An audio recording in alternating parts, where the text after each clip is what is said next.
لیکن یہ تم ہو جو تم فیصلہ کرتے ہو. جھوٹ نہیں بولنا، دھوکہ نہیں دینا. جب تم آئینہ دیکھتے ہو اور سوچتے ہو میں کیسا ہوں، تم اس وقت اپنا فیصلہ کر لیتے ہو کہ تم کس کے ساتھ اور کس کو پسند کرتے ہو. اگر تم میلاد مصطفیٰ منانے والے ہوتے تو حضور کی سنت پہ عمل کرتے. یہ رسمن، ارے صاحب وہ ڈاکٹر پی ایچ ڈی وغیرہ کمپنیوں کے مین ڈائریکٹر، فارمیسی کسی بھی دوائیوں کارخانے میں سیٹ ہو یا ڈاکٹر ہو، جنیوا میں لندن میں 3 دن کا سیمینار ہوتا ہے، اس دوائی کی تحقیق ہے، اس کے بارے میں کانفرنس ہے.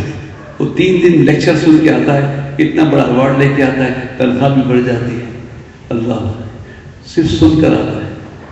اور ہم ساری زندگی حضور کا ذکر سنیں اور ہم میں کوئی تبدیلی نہیں آئے. یہ بھی تو سیمینار ہے لوگوں. میں صرف اہمیت بتانا چاہ رہا ہوں. جو علماء کرام بیان کرتے ہیں تو کیا سمجھتے ہو اس کو؟ اپنی زندگی کا نچوڑ پیش کرتے ہیں. اللہ اکبر.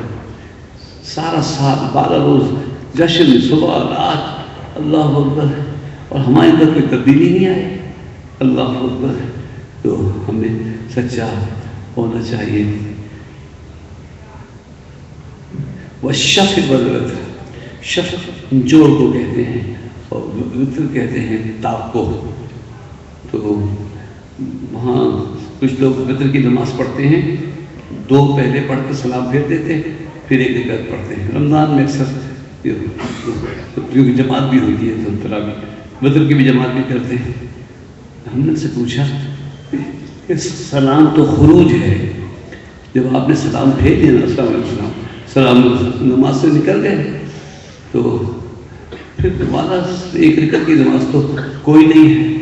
میں نے کہا 3 رکعت نہیں، 1 رکعت حضور نہیں پڑھی ہے.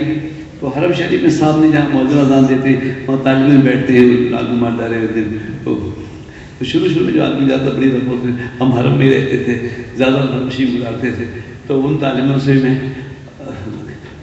ان پڑھ آدمی کچھ حاصل کرنے یہ کیا یہ کیا.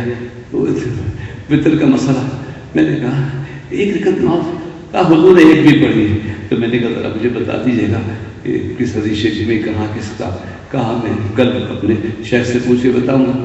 پھر میں دوسرے دن پہنچا تو کہہ رہے شیخ نے کہا نہیں بتاؤں گا. پھر میں تیسرے دن پہنچا، میں نے کہا بتایا؟ کہہ رہے نہیں. میں نے کہا حضور نے کبھی 1 رکعت کی نماز نہیں پڑھی ہے، لیکن ان کی دلیل یہ ہوتی ہے والشفع والوتر، ایک جوڑ 2 اور 1. تو ہم نے کہا یہ اللہ نے پسند ذکر فرمائی ہے، یہ ہر طاق اور ہر جوڑ کی پسند کھائی ہے. یعنی 1 کی اور 2 کی، 3 کی اور 4 کی. تو وتر تو 3 بھی ہے، 1 بھی ہے، 5 بھی ہے. تو پھر کیا ہوگا؟ یہ تو اللہ نے پسند، جیسے صبح کی پسند ہے، جیسے رات کی پسند ذکر فرمائی، اسی طرح جو چیزیں اللہ نے جوڑ بنائی ہیں ان کی بھی پسند فرمائی، اور جو چیزیں طاق بنائی ہیں ان کی بھی قسم اللہ نے ذکر فرمائی.